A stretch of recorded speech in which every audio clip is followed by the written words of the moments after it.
Hey guys, welcome back to my channel. It's Jessica Ward King, the StigmaCrusher here. I've been thinking a lot about friendships lately, and friendships particularly as they pertain to my mental health and the mental health of those around me. And I wanted to describe today a little bit about what friendships are like when you have a severe mental illness, and a couple of steps that you can take, or a couple of items that you can do to help in if you are also finding it difficult to make or keep friends while you are struggling with mental illness. So, first, I wanted to say that it is hard to make friends in general, particularly as an adult, because you have to find things in common with people. You have to kind of navigate that difficulty between, because you spend most of your day at work. And when you were a kid, you spent most of your day at school. You made friends at school, and then they became friends out of school, and it was kind of seamless and all worked together. But when you find people at work that you get on well with, it's difficult to make that jump into the friend zone, right? So you kind of have to get involved in groups or some kind of activities to find people that are like-minded, and then make that jump from friends during the activity to friends outside of the activity. So it can be really tough to make friends as an adult in general. But I find that there's an added layer to it when one or several of the people in the friendship are dealing with mental illness. So dealing with mental illness, particularly when you are symptomatic, can be really difficult for the person that is dealing with the mental illness, but it is also a strain on those around them. And that's why mental illness can cause a strain on marriages and in families, for example. But it can also cause a strain with friendships. And I have had friendships that have dissolved in part due to the struggles I was having with my mental illness. It can be a lot for people to deal with. For example, I'm not as fun as I used to be, right? So I take a lot of medications. They make me very tired at night. And so I can't do late night partying like I used to. Substances like alcohol, or here in Canada, it's also legal to use marijuana. Those kinds of substances aren't especially recommended with psychiatric medications. And so I tend not to use those as much as I maybe would have if I didn't have mental illness. And so I'm not always the life of the party. And then when dealing with symptoms as well, when I'm manic, I kind of am the life of the party, but I spend most of the time depressed. And it's difficult to be my authentic self while also not being Debbie Downer. When I'm dealing with depressive symptoms or even anxiety related symptoms. And so while a friend might say like, oh, well, I have celiac disease, so I can't eat anything with gluten in it. But most restaurants have options that are gluten-free, or you can get options that are gluten-free. And so it's not like that really puts too much cramp in your style. But when you're saying, okay, well, I'm struggling with depressive symptoms and I'm not able to get out of bed, I'm not able to go out and socialize, I'm not able to carry conversation very well, that can really put a cramp in plans with relationships, with friendships. And particularly when you're making friends, one of the questions I get a lot is, when do you tell someone that you're struggling with a mental illness? That is a very personal choice and a very personal question. So struggling with mental illness is not necessarily the same as struggling with another more quote unquote physical illness, given that mental illnesses are physical, but nonetheless, if we'll make the distinction, someone saying that they have diabetes and therefore can't eat too much sugar. So, no birthday cake for me, but you guys go ahead. Or like I mentioned, celiac disease or gluten intolerance or allergies to nuts. I mean, those things people might tell you the first time you meet. Sorry, I can't have any of your protein bar. I'm allergic to nuts. Okay, that's fine. More protein bar for me. But when you say, well, I don't feel like going out because I have mental illness, I have depression, I have bipolar disorder, there's a stigma attached to mental illness. There shouldn't be. We would love it for there not to be, but there is. And so that immediately, for some people, can ring alarm bells, particularly in the very first meeting. And so, I mean, I am an open book. I do this. I work with mental health for a living. I do lots of advocacy work. I'm on, several boards, etc. I do writing. A lot of the things I do, a lot of my life centers around mental health, and a really big part of who I am centers around my bipolar disorder. And so I do tend to be a fairly open book. And something I have found is that when I do disclose my mental illness, I very often have the response of, oh my God, me too, or oh my God, my child, or my partner, or my best friend, or my mother, or my father, or somebody. Because we know that at least 1 in 4 people struggle with mental illness at any given time. And the current statistics in Canada are that by age 40, 1/2 of us will have struggled at some point in our lives with a mental health condition. So it's not, there's the stigma, there's the worry. The really big barrier I find is the self-stigma, worrying about what others will think if you disclose. But once you disclose, quite often it becomes a bridge. It becomes something that does unite people, and you can share experiences and share stories. And so I'm often the first one to disclose in a relationship, but I very often get that response back. However, there can be stigma, and for people that either have had a bad experience with themselves or with a loved one with mental illness, or don't have a lot of experience because people still don't talk about it as much as we could, those people might back away, and there's always that risk, right? And so if you wait until the relationship is a little bit more mature, you've gotten to know people as people, and you've developed a relationship that's based on trust and on mutual likes and dislikes, then disclosing mental illness may not cause the person to back away. They may say, oh, this is Jessica, she has mental illness, but she also likes to do this, this, and this, and so do I, and we get on well, and whatever, it's not a big deal. So there are those two ways of going at it.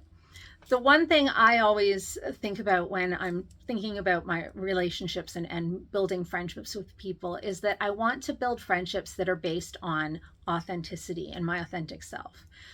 I, as a result of depression, do tend to go around, with a very finely painted mask on, being like I am right now, energetic, outgoing, extroverted. And those are things that I am in general. I am extroverted and outgoing.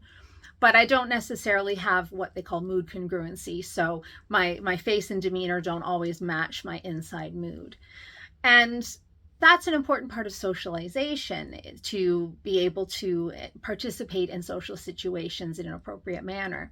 But it's also important, especially when you're trying to build a friendship, to be authentic. And so if I started out a friendship as, the life of the party because I'm trying really hard to make a friend, and then later they find out that all that time I'd been quote unquote faking it, it's not a relationship built on authenticity. And so I do tend to advise people that earlier rather than later is better to share the struggles that you're going through, especially if they're a significant part of your life. If you're not going through symptoms right now, if you're kind of having a period of stability, or if you've had mental illness in the past but are not currently experiencing those symptoms, maybe it's not as big a part of your life and maybe it comes later. But if it's something that you're struggling with right now and that you want to talk about right now with someone that you want to build an authentic relationship with, I know that the worry is there and the self-stigma is there, but honestly, if somebody backs away from a friendship because you've disclosed this big part of your life, it's maybe not a friendship worth having. And I know people say that a lot, but it's true. So if someone backs away from me because of my bipolar disorder, I'm not that heartbroken, or at least not for long, because if they weren't okay with that, they weren't going to be okay with me. Now, how do we go about maintaining friendships while we are symptomatic? So there are often times when something will be planned with a friend, and I will not be feeling like getting out of bed, let alone putting on clothes and going out to the mall, for example. And so canceled plans are a reality. And I have to have my friends understand that health comes first, and that there are going to be these instances because of the illness that I struggle with. But it is difficult because, especially when I'm really symptomatic and, really unwell, it can be really difficult to be reliable. And that is one of the worries with a lot of mental illnesses, is the canceled plans, is the not being able to kind of keep up your end of the social bargain. Not wanting people to come over to your house because it's a mess, because you have no energy to clean it. Not wanting people to see you because you're not keeping up your personal hygiene, because you have no energy to shower or to do your hair or whatever the case is. And so that can lead to kind of rifts in a relationship, or even just kind of the natural petering out of relationship. And that's happened to me in periods when I've been particularly symptomatic for a long period of time, where people that I was friends with and was seeing regularly, I just kind of stopped seeing them regularly, and not very talkative when they phone, and just kind of naturally they find other places to go and people to be with. And that can be really difficult to watch those friendships slip away, and there's not very much that I can do about it. So maintaining friendships when you're struggling with mental illness can be really, really difficult. It's also difficult because, as I mentioned, mental illness can be a lot to deal with. And if all you're wanting to do is talk about what's bothering you, and that's what we do in friendships, right? We talk about the things that are bothering us. We complain about our spouses. We complain about our kids. We complain about work, whatever. But when you have mental illness, you're also wanting to complain about the symptoms you're experiencing, the thoughts that you're having, the emotions that you're having, and it can be very heavy. So one thing I would advise people when that's becoming an issue in your relationships is get a therapist. So friends are there, yes, to share parts of your life with, but they're also there to share the good parts and for them to be able to share with you. And so if you find that you're becoming a monologue and you're bringing up the same issues over and over again with your friends and rehashing the same events and the same emotions, it can get very tiring. And that might be something that you want to do and you want to work on with a therapist or someone that is a professional that you are paying to do that with you, that you that's your relationship with them, is to do that with them. And with your friends is to do friend stuff and talk about friend stuff. Sure, be authentic, talk about your experience, but you also need to make space in the relationship to talk about and do other things. And that's part of the strength of having good, strong friendships when you're struggling with mental illness, is to have people that you can just, knock off and do something silly or fun or think about something else with. Do and talk about something else with.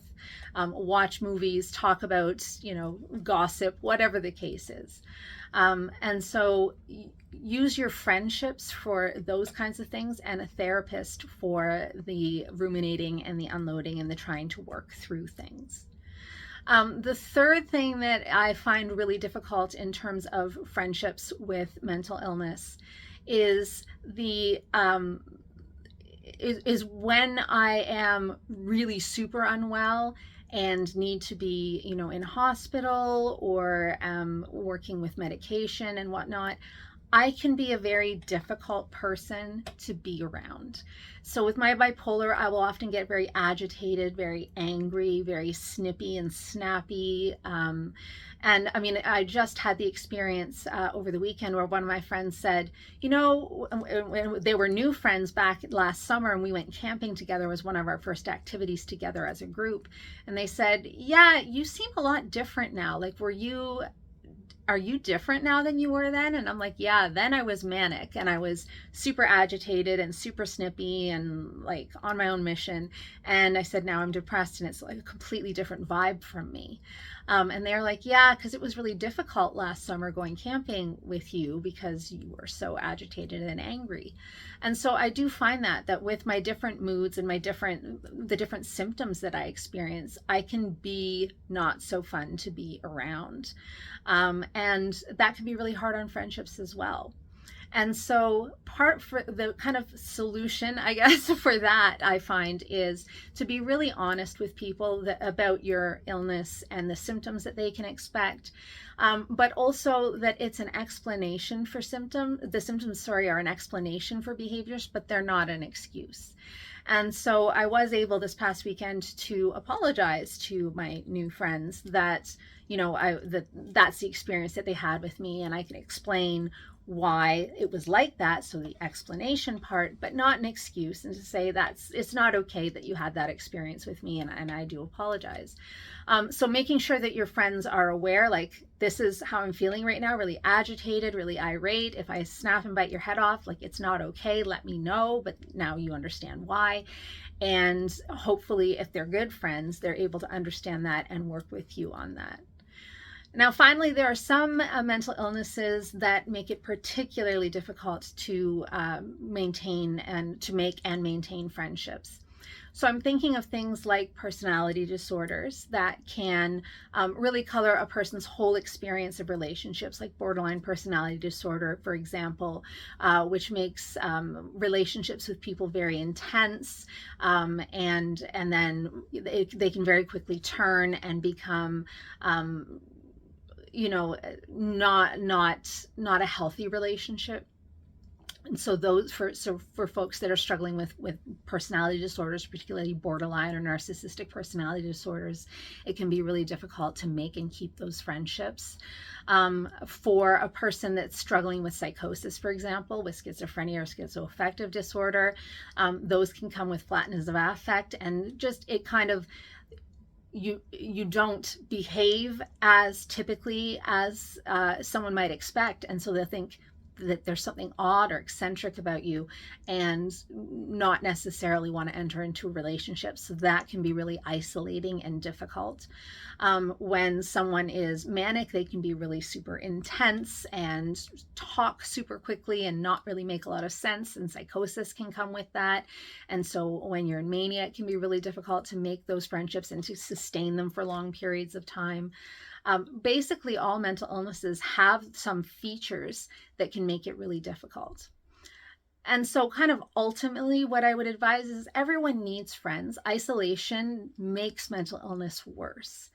And so, continuing to try to make friends is important. Sometimes finding friends who also struggle with mental illness through things like peer support, through things like community support groups or community drop-in centers can be really effective, because you find other people who understand, other people who get what you're going through, who have things that they can contribute as well. So when you're, like, quote unquote complaining about your illness, they might have things they can contribute that help you. And so it's very mutual in that respect. So I really recommend peer support as a way to develop relationships with people, to develop those skills, those social skills that you may have kind of not know how to use as well when you're symptomatic.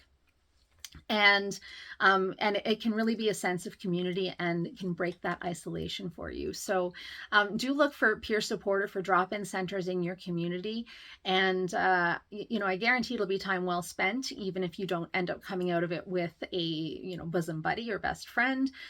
You can really develop those skills that you may need to learn how to socialize when you're depressed, or learn how to socialize when you're having psychotic symptoms. Because you're learning from other people and you're getting practice doing it as well in a safe and respectful atmosphere. So yeah, that's kind of what I wanted to reflect on about friendship today. Don't give up if you are one of those people who are struggling.